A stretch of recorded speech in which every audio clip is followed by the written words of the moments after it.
Hi hello, ನಾನು ನಿಮ್ಮ ಗುರುರಾಜ್ ಮಾತಾಡೋದು. ಹೀಗೆ ನಮ್ಮ ತೋಟಕ್ಕೆ ಹೋಗುವಾಗ ಒಂದು ಬೇಲಿ ಬದಿಯಲ್ಲಿ ಒಂದು ಗಿಡ ಕಾಣ್ತು. ಇದು ಯಾವ ಸಸ್ಯ ಅಂತಂದು ಹೇಳಿ ನಿಮಗೆ ತೋರಿಸ್ತೀನಿ. ಇದ್ರ ಬಗ್ಗೆ ಒಂದು ಸ್ವಲ್ಪ ಮಾಹಿತಿ ಕೊಡೋಣ ಅಂತಂದು ಹೇಳ್ಬಿಟ್ಟು ಹೇಳೋದು. ಈಗ ತೋರಿಸ್ತೀನಿ ಬನ್ನಿ, ಯಾವ ಗಿಡ ಅಂತಂದು ಹೇಳಿ ತೋರಿಸ್ತೀನಿ. ನೋಡಿ, ಇಲ್ಲಿ ಕಾಣ್ತಾ ಇದೆಯಲ್ಲ, ಇದೇ ಒಂದು ಸಸ್ಯ. ಇಲ್ಲಿ ತುಂಬಾ ಬೇಲಿ ಭಾಳ ದಪ್ಪ ಆಗಿದೆ, ಹಾಗಾಗಿ ಏನು ತೋರಿಸ್ಲಿಕ್ಕೆ ಆಗ್ತಾಯಿಲ್ಲ ಸರಿಯಾಗಿ. ಇಲ್ಲಿ ಒಂದು ನೋಡ್ತಾ ಇದ್ದೀರಲ್ಲ, ಈ ಒಂದು ಸಸ್ಯನೇ. ಈ ಒಂದು ಸಸ್ಯದ ಹೆಸರು ಅಶ್ವಗಂಧ ಅಂತಂದು ಹೇಳಿ ಇದನ್ನು ಕರೀತಾರೆ. ನೋಡ್ಬೋದು ಅಶ್ವಗಂಧ ಹೇಗಿರುತ್ತೆ ಅಂತಂದೇಳಿ. ಅಶ್ವಗಂಧ ಪ್ಲ್ಯಾಂಟ್ ಇದೊಂದು ಬಾಟ್ನಿಕಲ್ ನೇಮ್ ಬಂದ್ಬಿಟ್ಟು ವೆಚೆನಿಯಾ ಸೋಮ್ನಿಫೆರಾ ಅಂತಂದು ಹೇಳ್ಬಿಟ್ಟು, ಮತ್ತು ಫ್ಯಾಮಿಲಿ ಸೊಲೆನೇಸಿ ಅಂತಂದು ಹೇಳಿ ಕರೀತಾರೆ.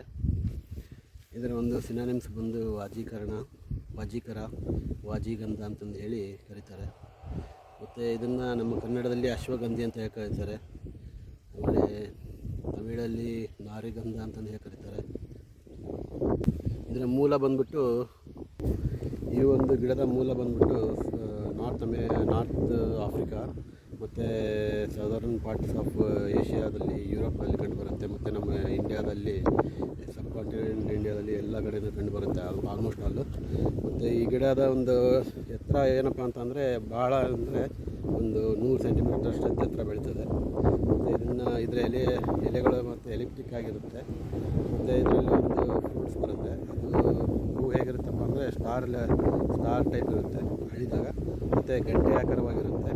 ಇದರ ಒಂದು ಫ್ರೂಟ್ಸ್ ಬಂದ್ಬಿಟ್ಟು ಒಳಗಡೆ ಸಣ್ಣಕ್ಕೆ ದುಂಡಕ್ಕೆ ಇರುತ್ತೆ.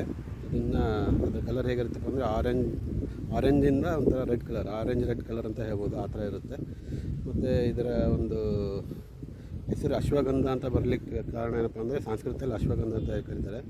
ಅಶ್ವ ಅಂದರೆ ಕುದುರೆ, ಮತ್ತು ಗಂಧ ಅಂದರೆ ಸ್ಮೆಲ್. ಇದರ ಒಂದು ರೂಟ್ಸ್ ಏನಿರುತ್ತಲ್ಲ, ಅಶ್ವಗಂಧ ಅಂದರೆ ಹಾರ್ಸಿನ ಒಂದು ಏನು ಸ್ಮೆಲ್ ಬರುತ್ತಲ್ಲ, ಅಷ್ಟು ಆ ಥರ ಸ್ಮೆಲ್ ಇರುತ್ತಂತೆ.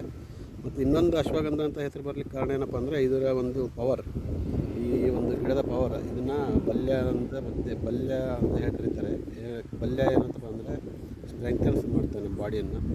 ಮತ್ತು ಇದರ ಒಂದು ಮತ್ತೊಂದು ಯೂಸಸ್ ಏನಪ್ಪ ಅಂದರೆ, ವಾಜೀಕರಣಕ್ಕೆ ಯೂಸ್ ಮಾಡ್ತಾರೆ. ವಾಜೀಕರಣ ಅಂತಂದರೆ, ಮತ್ತು ಈ ಲಿಬಿಡೋ ಇರುತ್ತಲ್ಲ, ಲಿಬಿಡೋ ಅಂದರೆ ನಿಶಕ್ತಿ ಆಗೋದು. ಅಂದರೆ ಲಿಬಿಡೋ ಅಂದರೆ ಕನ್ನಡದಲ್ಲಿ ಏನು ಹೇಳ್ತಾರಪ್ಪ ಅಂದರೆ, ಈ ಒಂದು ನರ ದೌರ್ಬಲ್ಯ ಅಂತ ಹೇಳ್ತಾರಲ್ಲ. ಲಿಬಿಡೋ ಅಂದರೆ ಎರೆಕ್ಟೈಲ್ ಡಿಸ್ಫಂಕ್ಷನ್ ಇರುತ್ತಲ್ಲ ಅವರಿಗೆ, ಅಂದರೆ ಒಂದು ಸೆಕ್ಷುವಲ್ ಇದರೊಳಗಡೆ ಅವರಿಗೆ ಒಂದು ಇದು ಇರೋದಿಲ್ಲಲ್ಲ, ಅವರಿಗೆ ಇದನ್ನು ಕೊಡ್ತಾರೆ. ಮತ್ತು ಇದು ಒಂದು ಟೆಸ್ಟೋಸ್ಟೆರಾನ್ ಕೂಡ ಹೆಚ್ಚಿಗೆ ಮಾಡುತ್ತಂತೆ, ಹಾಗಾಗಿ ಇದನ್ನು ನರ ದೌರ್ಬಲ್ಯಕ್ಕೆ ಯೂಸ್ ಮಾಡ್ತಾರೆ. ಮತ್ತು ಪೇನ್ಗಳಿಗೆ ಕೂಡ ಕೊಡ್ತಾರೆ. ಆಲ್ಕಲಾಯ್ಡ್ಸ್ ಇರುತ್ತೆ ಇದರಲ್ಲಿ. ಮತ್ತು ಇದರ ಕೆಮಿಕಲ್ ಕಂಪೋಸಿಷನ್ ಬಂದ್ಬಿಟ್ಟು ಆಲ್ಕಲಾಯ್ಡ್ಸ್ ಇರುತ್ತೆ, ಇದು ಜಿನ್ಸೆಂಗ್ ಇರುತ್ತೆ, ಮತ್ತು ಸಿಟಾ ಆಲ್ಕಲಾಯ್ಡ್ಸ್ ಇರ್ತದೆ. ಒಂದು ಮೇನ್ ಪಾರ್ಟ್ಸ್ ಯೂಸ್ ಮಾಡೋದು ಯಾವುದಪ್ಪ ಅಂತಂದರೆ ರೂಟು. ಇದು ರೂಟ್ನ ಡ್ರೈ ಆದಮೇಲೆ ಪೌಡರ್ ಮಾಡಿ ಇಟ್ಕೊಬೇಕು. ಇದನ್ನು ಬೇಕಂದರೆ ನೀವು ಕಷಾಯ ಟೈಪಲ್ಲಿ ಮಾಡ್ಕೊಂಡು ಕುಡಿಬೋದು. ಇಲ್ಲಾಂದರೆ ಈ ಪೌಡ್ರನ್ನ ನೀರಲ್ಲಿ ಹಾಕಿ ಕುಡಿಬೇಕು, ಬೆಳಗ್ಗೆ ಮತ್ತು ಸಂಜೆ. ಈ ವಾರ್ಮ್ ವಾಟ್ರಲ್ಲಿ ಕುಡಿಯೋದ್ರೆ ಚೆನ್ನಾಗಿರುತ್ತೆ. ಒಬ್ಬ ಅಡಲ್ಟ್ ಪರ್ಸನ್ ಎಷ್ಟು ಕುಡಿಬೋದಪ್ಪ ಅಂದರೆ, ಒಂದು 150 to 100 ಗ್ರಾಮ್ ಅಷ್ಟು ಪೌಡ್ರನ್ನ ನೀರಲ್ಲಿ ಹಾಕಿ ಕುಡಿಬೇಕು. ಇದು ಕಂಟಿನ್ಯೂಸ್ ಕುಡಿತಾ ಬಂದರೆ ನಿಶಕ್ತಿ ಆಗೋದು ಅದೆಲ್ಲ ಕಡಿಮೆ ಆಗುತ್ತೆ. ಮತ್ತು ಇದರದ್ದು ಒಂದು ಮೇನ್ ಯೂಸ್ ಏನಪ್ಪ ಅಂದರೆ, ಸ್ಲೀಪ್ನೆಸ್ ಏನಿರುತ್ತಲ್ಲ, ಸ್ಲೀಪ್ನೆಸ್ ಇರೋದು ಅದು ಕೂಡ ಹೋಗುತ್ತೆ. ಅಂದರೆ ನಿದ್ದೆ ಕೂಡ ಬರುತ್ತೆ, ಅಂದರೆ ಮೂಡೆಸ್ಟಿ ಆಗಿರುತ್ತೆ. ಇದಕ್ಕೆ ಸೆಡೆಟಿವ್ ಆಗಿ ಕೂಡ ಯೂಸ್ ಮಾಡ್ಬೋದು. ಅದನ್ನು ಯಾಕಪ್ಪ ಹೆಂಗೆ ಹೇಳ್ತೀನಿ ಅಂತಂದರೆ, ಇದರ ಹೆಸರು ಸೋಮ್ನಿಫೆರಾ ಅಂತ ಇದೆಯಲ್ಲ, ವಿಚೆನಿಯಾ ಸೋಮ್ನಿಫೆರಾ ಲ್ಯಾಟಿನ್ ನೇಮ್ ಅಲ್ಲ. ಈ ಸೋಮ್ನಿಫೆರಾ ಅಂದರೆ ಸ್ಲೀಪ್ಲೆಸ್ನೆಸ್ ಏನಿರುತ್ತಲ್ಲ, ಸ್ಲೀಪ್ ಬರೋಂಗೆ ಮಾಡುತ್ತೆ. ಹಾಗಾಗಿ ಇದನ್ನು ಅದಕ್ಕೆ ಕೊಡ್ತಾರೆ. ಮತ್ತು ಸ್ಟ್ರೆಸ್ ಇರುತ್ತಲ್ಲ ಅವರಿಗೆ, ಆ್ಯಂಗ್ಸೈಟಿ, ಸ್ಟ್ರೆಸ್ ಅವೆಲ್ಲ ಕಡಿಮೆ ಮಾಡುತ್ತೆ. ಇದು ಬೇಕಂದರೆ ಮಾರ್ಕೆಟಲ್ಲಿ ಟ್ಯಾಬ್ಲೆಟ್ಸ್ ಕೂಡ ಸಿಗುತ್ತೆ. 1 to 2 ಟ್ಯಾಬ್ಲೆಟ್ಸ್ನ ಬೆಳಗ್ಗೆ ಮತ್ತು ಸಂಜೆ, ಬೆಳಗ್ಗೆ ಮತ್ತು ರಾತ್ರಿ ತೊಗೋಬೋದು. ವಾರ್ಮ್ ವಾಟರಲ್ಲಿ ತೊಗೊಳ್ತಾ ಬಂದರೆ ಸ್ವಲ್ಪ ನಿದ್ದೆ ಬರುತ್ತೆ, ನಿದ್ದೆ ಅಂಶ ಇರುತ್ತೆ. ಸ್ಟ್ರೆಸ್ ಏನಿರುತ್ತಲ್ಲ ಅವರಿಗೆ ಅದು ಕಡಿಮೆ ಆಗ್ತಾ ಹೋಗ್ತದೆ. ಈ ಒಂದು ಮೇನ್ ಯೂಸಸ್ ಇದ್ದಿದ್ದು. ಮತ್ತು ಆ ಥರದ್ದೇನು ಯೂಸ್ಗಳಿಲ್ಲ. ನೋಡೋಣ ಬನ್ನಿ. ಇದರ ಒಂದು ಫ್ರೂಟ್ ಹೇಗಿರುತ್ತೆ ಅಂತಂದು ಇವಾಗ ತೋರಿಸ್ತೀನಿ ಬನ್ನಿ. ನೋಡಿ ಒಳಗಡೆ ಹಣ್ಣಿದೆ.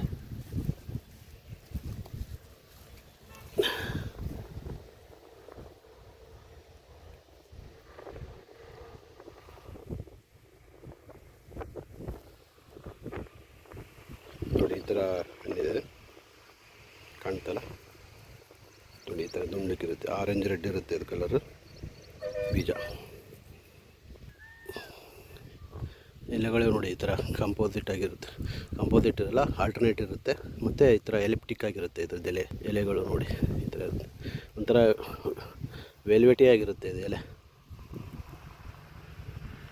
ಮತ್ತು ಈ ಸ್ಟೆಮ್ ಬಂದು ಸ್ವಲ್ಪ ಹಾರ್ಡ್ ಇರುತ್ತೆ.